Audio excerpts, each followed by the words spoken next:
If you're doing things to succeed in your business, in your profession, for love, for your health, and it's simply not working, and you know that you're putting in the time, you're putting in the energy, you're even thinking about it a lot, so you're giving it attention, and you're still not seeing the results, stop. What may be happening is that with all good intention, you are experiencing certain saboteurs, certain things which are basically preventing your actions from resulting in the reality that you desire. I would love to share 4 saboteurs with you. And the sneaky thing about these saboteurs is they actually pose as friends. I call them frenemies because one part of yourself is actually telling you that you need to continue doing that in order to achieve your goal. The first one is, in order to achieve more, I must do more. Now, before you say, of course, that's a good thing to do, of course, that's a great strategy. If we don't 10x everything, how are we going to 10x our results? I'd like you to just hang on. Imagine you wanted to go to Paris, and Paris is 1,000 miles away. And it's going to take you 3 days if you drove. And you said, I'm a hyperachiever. I'm going to drive night and day, and I'm going to do it in 1.5 days. You do that as planned, not stopping, arriving extremely exhausted.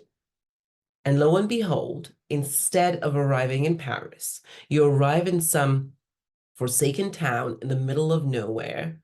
You have driven the 1,000 miles. You have gone super fast. Indeed, it's a day and a half, and you're still not where you wanted to be.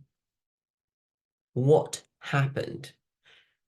Basically, taking the action is not enough. Are you taking the action in the right direction? There are 2 types of action. You have traction, which is action in the direction of your goals, and you have distraction, which is action away from your goals. Now, the problem when you're exhausted, stressed, burnt out, is that your cognitive function is no longer really sharp and you're very likely to make mistakes. So instead of being discerning and actually choosing the right thing, pivoting where necessary, you may just keep going in the wrong direction. The other thing, which I think is even more important, is that your results are not just a function of action, action, action. Your results are a function, yes, of action, but also of something that many people forget about, which is your state of being. If you are coming and taking action from a state that is depleted, drained, stressed, frustrated, annoyed, maybe even irritated, then your actions are going to be actually cancelled by your state of being. If, on the other hand, you are coming to the table and you're still taking action, but you're coming to the table from a very relaxed, open-minded, energized, positive state, this is going to amplify whatever you do. So that equation of in order to achieve more, I must do more is actually false. It's essential that, one, you are doing what will truly get you where you want to go, and that you are actually ensuring that your state is supportive of your goals as opposed to sabotaging your goals. The second saboteur is I am worthy when, and this one is one of my pet peeves. And I know it well because worthiness is something I definitely struggled with for a long time. And so why is worthiness so important? Well, if you believe that your worth is dependent on the result, you're probably going to be very attached to that result happening, because when it doesn't happen, the meaning you make from it is, ooh, that means I am not good enough, I am not worthy. The problem with that equation is that when you go into spaces, maybe you want to enroll a client, maybe you want a promotion, maybe you actually even want to go on a date with somebody, whatever it is, if you're going into that situation and you're actually going there thinking about, oh, this has to happen so I can feel worthy, all you are doing is thinking about yourself. Why doesn't this work? Two reasons. Reason number one, nobody likes a needy person. If you are needy, instead of being attractive and magnetic, you are going to be repelling. It is exactly the same thing, whether it's a date or it's a business transaction or relationship. Now, the second thing that's very important is if you want to have a business transaction or a business relationship, or even any relationship with anyone, what's important is to create value. You cannot create value if all you are thinking about is how you feel and you doing anything that's possible to feel that you are worthy. So it's very important to remove your worthiness from the equation of the results you may or may not be creating. And so when you're able to do that, and I know it takes work, you're able to truly get to the stage where you understand that you are intrinsically worthy, whether or not that goal is achieved immediately or not, it takes so much pressure off the table, and you can come to the space. And instead of being needy and repulsive, you become magnetic because you already know who you are. Now, the third saboteur is this idea of I will be happy when, conditional joy. Now, the real sneaky thing about conditional joy is sometimes you actually think, oh no, I don't want to be happy right now because if I'm happy, I'm going to relax too much. And if I relax, then I'm not going to achieve what I want. I shouldn't jubilate before, all my eggs are hatched. It's important for me to stay very serious. I don't want to be playful. I need to be productive. And you think the stoic, stressed, agitated state is going to really help you achieve your goals quicker. Au contraire. Because remember, I told you about state. Joy is a magnetic, powerful state to be in. And when you choose every morning, every day, I am joyful already. Today is going to be a joy-filled day, no matter what. Then you raise your frequency. And when you raise your frequency, especially if you can raise it to the frequency of your wish fulfilled, then you are attracting that reality to you even quicker. So my invitation to you is this. If there's something that you want, let's imagine that you want a new partner, or you want to have a better relationship with your current partner. And I want you to imagine how that feels. Are you joyful? Are you feeling cherished? Are you feeling safe? Are you feeling supported? Are you feeling excited and alive about life? Whatever it is. Instead of saying all of those emotions and things I will feel only when I am in that relationship, I want you to already feel them now. Your subconscious mind has no clue what's real or not. And that's why when you imagine foods that you like, for example, ice cream or delicious pizza with the most yummy cheese, your mouth starts salivating, although the food is nowhere to be seen, but your mind already is experiencing that.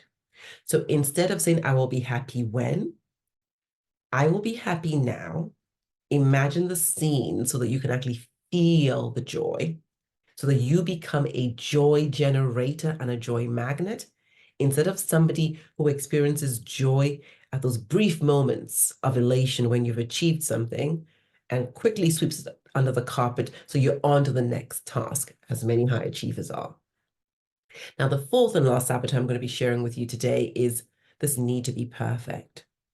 I used to call myself a perfectionist. I used to think it was something to write home about until I realized that perfectionism actually is a way of protecting yourself and from the feeling of shame. It's a way of avoiding the pain of criticism. So it's a shield, it's a mask so that those feelings can be avoided. And it comes when we come from a space where we feel that intrinsically we are not enough. There's even maybe something wrong with us. And so we have to overcompensate with performance in order to be accepted, loved, recognized, respected, etc. My invitation is this.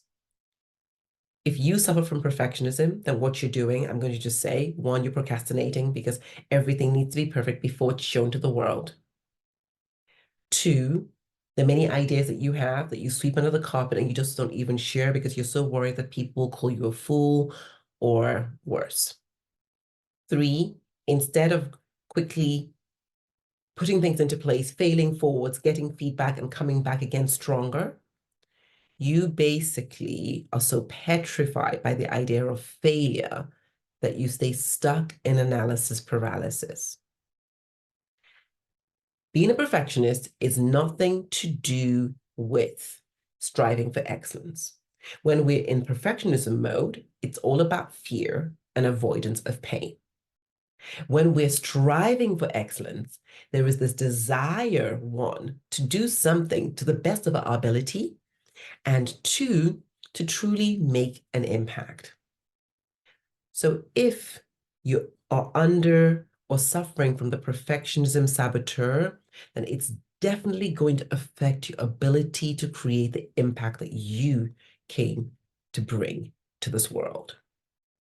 So these saboteurs, which have posed as your friends, aka frenemies, are actually stopping you from achieving your goal, and you've been probably brandishing them with a badge of honor, thinking they were good. So number one, you want to move from perfectionism to striving for excellence. Two, you want to move from I will be happy when to saying I am always happy, I'm always joyful. And if there are emotions I get to experience, I feel them and release them. But I choose joy as my state, right? As my base. The other one is I'm worthy when. There's no when after I'm worthy. You're worthy, full stop. And you're worthy of unconditional love. And the more you're able to give this to yourself, the more you will expect that others will give it to you. And this takes empathy, and this is a journey. And going back to the first I mentioned, which I'm mentioning last now, it is this idea of in order to achieve more, you need to do more. My invitation is to understand that in order to achieve more, it's not only about doing more. In fact, sometimes it's about doing less, but it's really about being more. So you get to be more so that you can actually do what it is that is required so that you can then have what it is that you desire. It's becoming she who has what you want. I'd love to know what resonates most. There may be all four of them. There might be one which you say, oh my goodness, get out of my head. That is so me. And whatever it is, give yourself grace. Understand that so many people are experiencing the same thing, although they may look all together, all put together, all perfect, like, no, they're super confident.